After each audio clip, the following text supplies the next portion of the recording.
دوستو اللہ کے پیارے نبی صلی اللہ تعالیٰ علیہ وسلم نے فرمایا کہ اگر یہ کام ہونے لگ جائے تو پھر انتظار کرنا اس چنگھاڑ کا جو تمہارے دل کو دہلا دے گا۔ اس کا حوالہ ہے کنز الامال جلد نمبر 14 صفحہ نمبر 513 اور 14۔ یہ 50 نشانیاں اس میں بیان کی گئی ہیں جن کے بارے میں جان کر اور آج کے حالات کو دیکھ کر آپ بھی یقیناً حیران ہونے والے ہیں۔ نمبر 1 پر کبیرہ گناہوں کو حلال ٹھہرایا جائے گا۔ نمبر 2 طلاق کو کھیل سمجھا جائے گا۔ نمبر 3 اولاد دل کی گھٹن بن جائے گی۔ نمبر 4 شراب عام ہو جائے گی۔ نمبر 5 اللہ کے حکم کو توڑا جائے گا۔ نمبر 6 ماں باپ کو اپنوں سے دور رکھا جانے لگے گا۔ نمبر 7 مرد مرد کے ساتھ اور عورت عورت کے ساتھ محبت کرے گی۔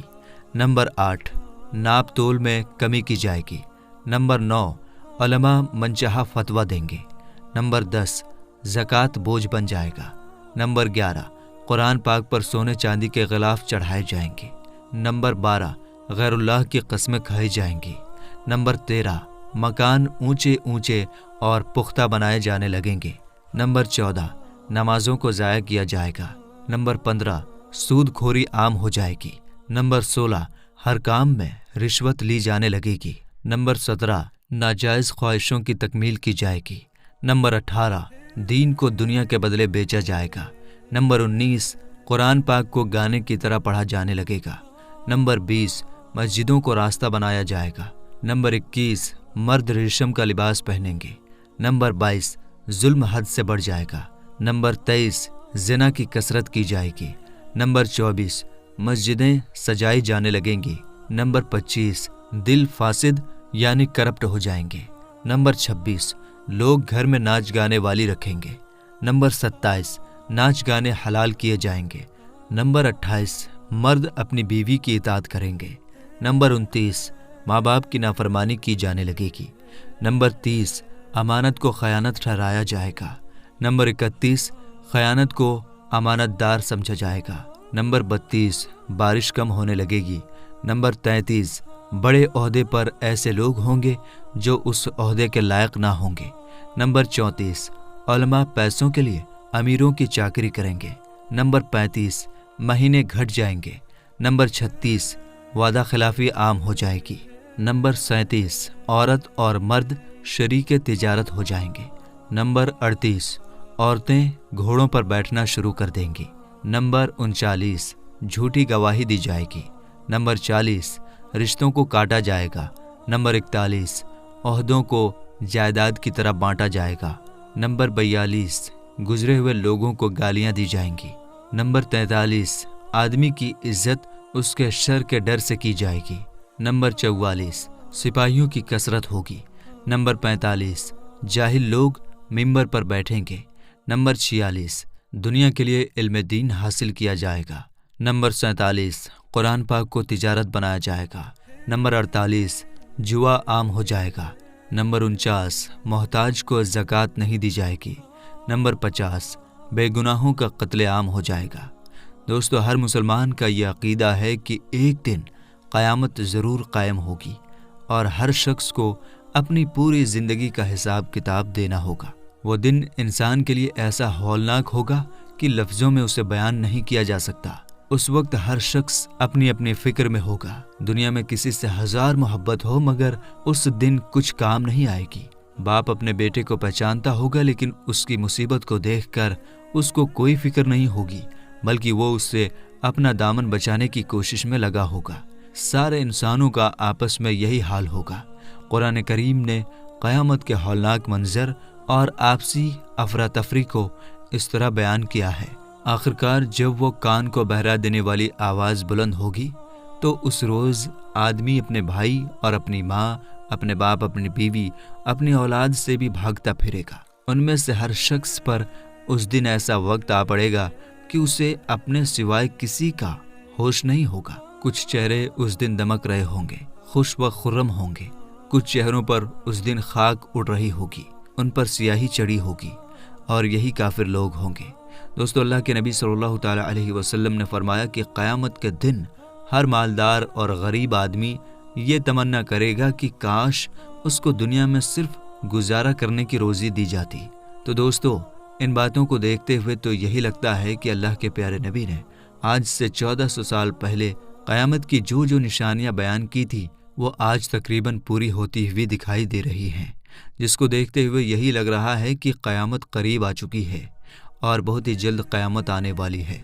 اللہ تعالیٰ سے دعا ہے کہ اللہ پاک ہمارے فلسطینی مسلمان بھائی بہنوں کی غیب سے مدد فرمائے اور تمام امت مسلمہ کو کفار کے خلاف متحد ہونے کی توفیق عطا فرمائے۔